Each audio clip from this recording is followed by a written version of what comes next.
తిరుపతిలో మా ప్రభుత్వ హయాంలో ఎటువంటి తప్పిదాలు జరగలేదు. మేము స్వచ్ఛమైన పాలన అందించాము. ఎటువంటి అవినీతికి పాల్పడలేదు. తిరుపతి లడ్డు మీద వచ్చే అన్ని అపోహలన్నీ చంద్రబాబు ప్రభుత్వం, కూటమి ప్రభుత్వం, జనసేన ప్రభుత్వాలు ఇవన్నీ చేస్తున్న కుట్రలని చెప్పేసి తిరుపతిలో తేల్చుకుంటానని చెప్పేసి సొల్లు మాటలు చెప్పి నిన్న జగన్మోహన్ రెడ్డి తిరుపతి వరకు వెళ్ళి వెనక్కి తిరిగి వచ్చాడు.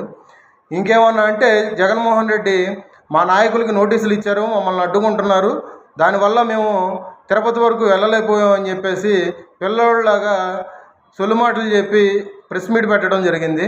ఇదే విధంగా జగన్మోహన్ రెడ్డిని ఒక మాట అడగదలుచుకున్నాను.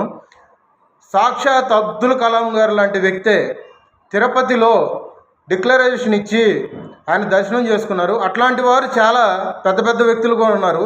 వాళ్ళందరికన్నా జగన్మోహన్ రెడ్డి పిల్లబచ్చా అని చెప్పేసి చెప్పచ్చు. వాళ్ళ కాలి గోటుకు కూడా సరిపోడు.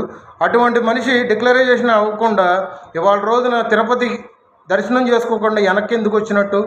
నా తత్వం మానవ తత్వం అన్నాడు. కానీ ఈ తత్వంలో గత 5 సంవత్సరాల పాలనలో ఈ రాక్షసత్వం అటువంటి మనిషిని ఏ విధంగా చూసామని చెప్పేసి అడుగుతున్నాం. ఏ విధంగా మానవతత్వం అని అంటున్నావు జగన్మోహన్ రెడ్డి? ఒక దళితుడిని చంపి డోర్ డెలివరీ చేస్తే హత్య చేసిన వ్యక్తిని నువ్వు పక్కన పెట్టుకొని తిరిగావు. నీది మానవతత్వమా? కరోనా టైంలో మాస్కులు అడిగాడని చెప్పేసి ఒక డాక్టర్ని నడి రోడ్డు మీదకి ఈడ్చి అతను ఆత్మహత్య చేసుకునేటట్టు ప్రేరేపించారు. నీది మానవతత్వమా? అదేవిధంగా నీ ఇంటి పక్కన ఎన్నో ఇళ్ళు పడగొట్టేసి నీ ఇంటికి దారి ఏర్పాటు చేసుకుందామని చెప్పేసి రాత్రి జేసీబీలతో ఇల్లు పడగొట్టేసావు. నీది మానవతత్వమా?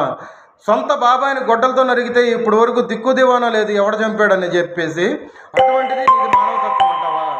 మానవతత్వం గురించి నువ్వు మాట్లాడడానికి అర్హుడు కాదు. నీదంతా రాక్షస జాతికి సంబంధించిన వ్యక్తివి. నీదంతా రాక్షస తత్వం. నువ్వు తిరుపతిలో అడుగు పెట్టడానికి కూడా అనర్హతుడు. మేము పట్టు వస్త్రాలు ఇచ్చాము మా నాన్న హయాం నుంచి, తిరుపతి మీద మాకు ఎనలేని మక్కువ ప్రేమ ఉందని చెప్పేసుకునే జగన్మోహన్ రెడ్డి, నీ తప్పు కానప్పుడు నువ్వు ఎదిరించి ముందుకు అడుగేయకుండా మాట తప్పును మడమ తప్పునన్న వ్యక్తివి ఇవాళ రోజున వెనక్కి ఎందుకు వెళ్ళామని చెప్పేసి ఈ విధంగా క్వశ్చన్ చేస్తున్నావు. పైపెచ్చు నిన్న ప్రెస్ మీట్లో దళితులకిను హిందువులకి గొడవలు పెట్టేటట్టుగా నువ్వు ఒక మాట మాట్లాడావు. నువ్వు అటువంటి జాతిని ఉద్దేశించి నువ్వు విభేదం తీసుకొచ్చేటట్టుగా చేస్తే మాత్రం ప్రజలు ఎవరు ఊరుకోరు. అన్ని మాటలు నువ్వు చెప్పే మాటలన్నీ గ్రహిస్తున్నారు.